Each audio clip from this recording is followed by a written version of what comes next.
Halo, Assalamualaikum warahmatullahi wabarakatuh. Selamat datang di channel Tes Perangkat Desa. Teman-teman semuanya, kita akan membahas mengenai Undang-Undang Republik Indonesia Nomor 6 Tahun 2014 tentang desa. Undang-undang ini merupakan undang-undang yang sangat penting bagi kita yang akan atau ingin menjadi perangkat desa. Di video kali ini, kita akan membahas spesifik pada bab 1, pasal 1 dan 2, baik isi maupun penjelasannya dari undang-undang ini. Untuk isinya, bab 1 mengenai ketentuan umum. Pasal 1. Dalam undang-undang ini yang dimaksud dengan 1. Desa adalah desa dan desa adat atau yang disebut dengan nama lain. Selanjutnya disebut desa adalah kesatuan masyarakat hukum yang memiliki batas wilayah yang berwenang untuk mengatur dan mengurus urusan pemerintahan, kepentingan masyarakat setempat berdasarkan prakarsa masyarakat, hak asal-usul, dan atau hak tradisional yang diakui dan dihormati dalam sistem pemerintahan Negara Kesatuan Republik Indonesia. 2. Pemerintahan desa adalah penyelenggaraan urusan pemerintahan dan kepentingan masyarakat setempat dalam sistem pemerintahan Negara Kesatuan Republik Indonesia. 3. Pemerintah desa adalah kepala desa atau yang disebut dengan nama lain, dibantu perangkat desa, sebagai unsur penyelenggara pemerintahan desa. 4. Badan Permusyawaratan Desa atau yang disebut dengan nama lain adalah lembaga yang melaksanakan fungsi pemerintahan yang anggotanya merupakan wakil dari penduduk desa berdasarkan keterwakilan wilayah dan ditetapkan secara demokratis.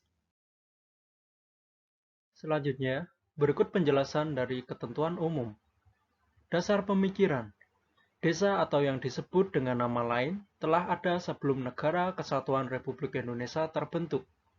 Sebagai bukti keberadaannya, penjelasan pasal 18 Undang-Undang Dasar Negara Republik Indonesia tahun 1945 sebelum perubahan menyebutkan bahwa dalam teritori negara Indonesia terdapat lebih kurang 250 Yelbesturende Lancapen dan Volgemen Capen, seperti desa di Bali dan Jawa, nagari di Minangkabau, dusun dan marga di Palembang, dan sebagainya. Daerah-daerah itu mempunyai susunan asli dan oleh karenanya dapat dianggap sebagai daerah yang bersifat istimewa. Negara Republik Indonesia menghormati kedudukan daerah-daerah istimewa tersebut dan segala peraturan negara yang mengenai daerah-daerah itu akan mengingati hak-hak asal-usul daerah tersebut. Oleh sebab itu, keberadaannya wajib tetap diakui dan diberikan jaminan keberlangsungan hidupnya dalam Negara Kesatuan Republik Indonesia. Paragraf selanjutnya, keberagaman karakteristik dan jenis desa, atau yang disebut dengan nama lain, tidak menjadi penghalang bagi para pendiri bangsa atau founding father ini untuk menjatuhkan pilihannya pada bentuk negara kesatuan. Meskipun disadari bahwa dalam suatu negara kesatuan perlu terdapat homogenitas, tetapi Negara Kesatuan Republik Indonesia tetap memberikan pengakuan dan jaminan terhadap keberadaan kesatuan masyarakat hukum dan kesatuan masyarakat hukum adat beserta hak tradisionalnya. Paragraf selanjutnya, dalam kaitan susunan dan penyelenggaraan pemerintahan daerah, setelah perubahan Undang-Undang Dasar Negara Republik Indonesia tahun 1945, peraturan desa atau disebut dengan nama lain dari segi pemerintahannya mengacu pada ketentuan pasal 18 ayat 7 yang menegaskan bahwa susunan dan tata cara penyelenggaraan pemerintahan daerah diatur dalam undang-undang.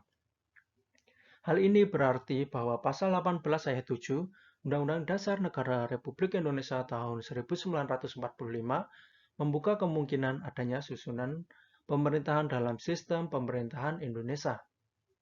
Paragraf selanjutnya, mulai perubahan Undang-Undang Dasar Negara Republik Indonesia tahun 1945, pengakuan terhadap kesatuan masyarakat hukum adat dipertegas melalui ketentuan dalam pasal 18B ayat 2 yang berbunyi, negara mengakui dan menghormati kesatuan-kesatuan masyarakat hukum adat beserta hak-hak tradisionalnya sepanjang masih hidup dan sesuai dengan perkembangan masyarakat dan prinsip negara kesatuan Indonesia yang diatur dalam undang-undang.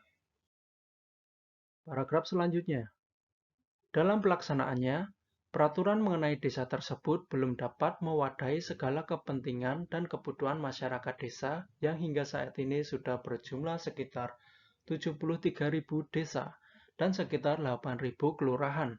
Selain itu, pelaksanaan peraturan desa yang selama ini berlaku sudah tidak sesuai lagi dengan perkembangan zaman, terutama antara lain menyangkut kedudukan masyarakat hukum adat, demokratisasi, keberagaman, partisipasi masyarakat, serta kemajuan dan pemerataan pembangunan hingga menimbulkan kesenjangan antar wilayah, kemiskinan, dan masalah sosial budaya yang dapat mengganggu keutuhan Negara Kesatuan Republik Indonesia.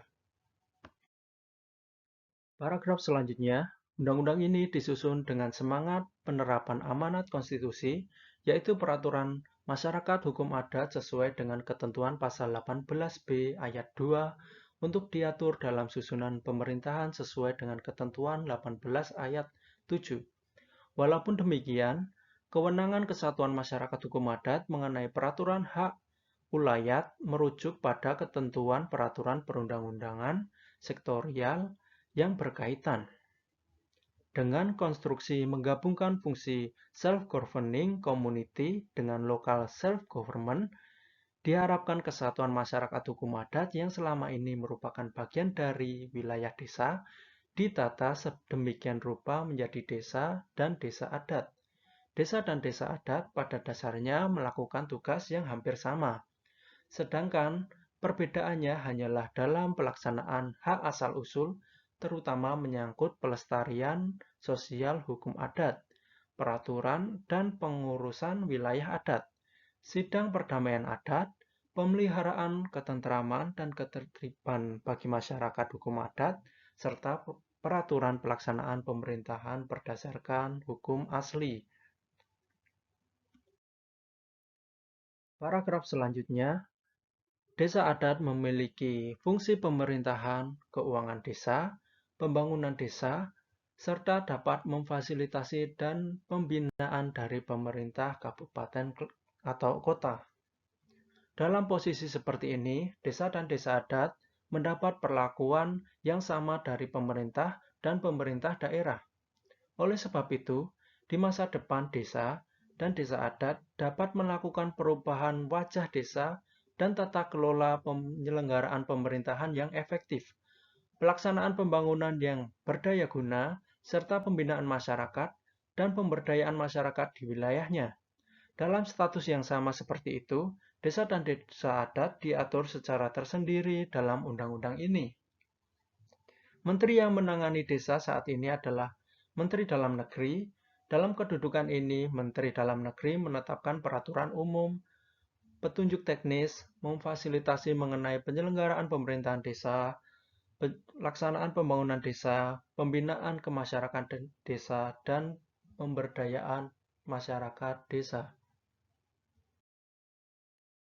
Paragraf selanjutnya, desa adat memiliki fungsi pemerintahan, keuangan desa, pembangunan desa, serta dapat memfasilitasi dan pembinaan dari pemerintah kabupaten atau kota. Dalam posisi seperti ini, desa dan desa adat mendapat perlakuan yang sama dari pemerintah dan pemerintah daerah. Oleh sebab itu, di masa depan desa dan desa adat dapat melakukan perubahan wajah desa dan tata kelola penyelenggaraan pemerintahan yang efektif, pelaksanaan pembangunan yang berdaya guna, serta pembinaan masyarakat dan pemberdayaan masyarakat di wilayahnya. Dalam status yang sama seperti itu, desa dan desa adat diatur secara tersendiri dalam undang-undang ini. Menteri yang menangani desa saat ini adalah Menteri Dalam Negeri.